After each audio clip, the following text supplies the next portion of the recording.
A pneumonia of unknown origins broke out in Wuhan as the year 2019 came to an end. It soon snowballed into a raging epidemic. The first handful of cases were reported to Wuhan's health authorities on December 27th. 3 days later, the Wuhan Health Commission released treatment guidelines. On December 31st, the National Health Commission sent its first expert team to Wuhan to conduct on-site investigation. The Chinese Center for Disease Control later contacted its U.S. counterpart on January 4th to brief them about the disease. China's National Health Commission reported the situation to the World Health Organization on January 9th. China shared the genome sequence with the organization as well as the global initiative on sharing all influenza data on January 12th. On January 7th, President Xi Jinping chaired a meeting and urged authorities to address the situation. On the very same day, China successfully isolated the strains of the novel coronavirus.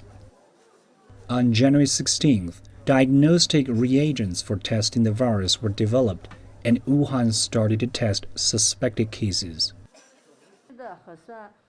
As the coronavirus raged on, the central government sent more expert teams to Wuhan, and the teams revealed their key findings on January 20th.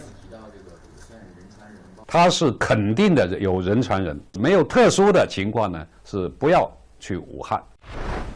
On the same day, Chinese President Xi Jinping instructed that all-out efforts should be made in the prevention and control of the contagion, stressing that party committees and governments at various levels, as well as relevant departments, should put people's health first. Following President Xi's instructions and the experts' findings, China soon raised the infectious disease alarm from Category B to the highest level, A. Such classification requires faster reporting and stronger isolation measures. 自2020年1月23号10点起 A few days later, on January 23rd, authorities imposed a travel ban in Wuhan. The city went on lockdown. 就是对武汉的封城起到了非常重要的。 The lockdown of Wuhan plays an extremely important role in prevention and control of the epidemic. We have to strictly control the sources of infection, the infected and those who come in contact with them. On January 25th, the first day of the Chinese Lunar New Year, President Xi chaired a meeting and urged party committees and governments at various levels to mobilize all available resources to curb the spread of the contagion. Facing the raging outbreak, over 500,000 local medics in Hubei province stuck to their posts. But given an increasing number of infected patients and shortages of medical supplies, they needed more help.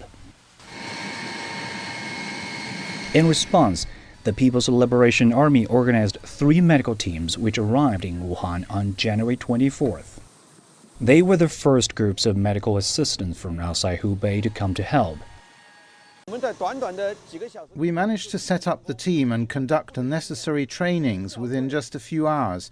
The team is experienced in fighting infectious diseases. Since we fought SARS and Ebola in Africa, we are experienced and able to accomplish the mission.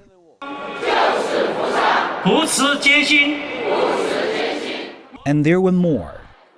Over 340 assistant medical teams with more than 42,000 medical workers gathered in Hubei from across the country.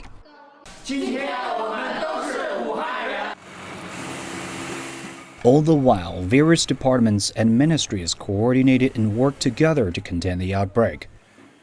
The Ministry of Commerce activated a material supply mechanism involving 9 provincial authorities through which basic items, including medical materials, steadily flowed into Hubei. The Ministry of Transport announced measures that allow trucks and vehicles delivering medical workers and supplies to use highways freely. The Ministry of Finance and the National Health Commission issued joint announcements to implement special allowance policies. The treatment of infected patients is free, and the policies enable all infected patients to get treated for free by subsidizing the expenses that medical insurance couldn't cover. The speech and the instruction of President Xi Jinping has made it works. because in this situation, we must focus on the people's health and the prevention and control of the virus, not other things. In the face of this lethal virus, we must be very collective behavior and action.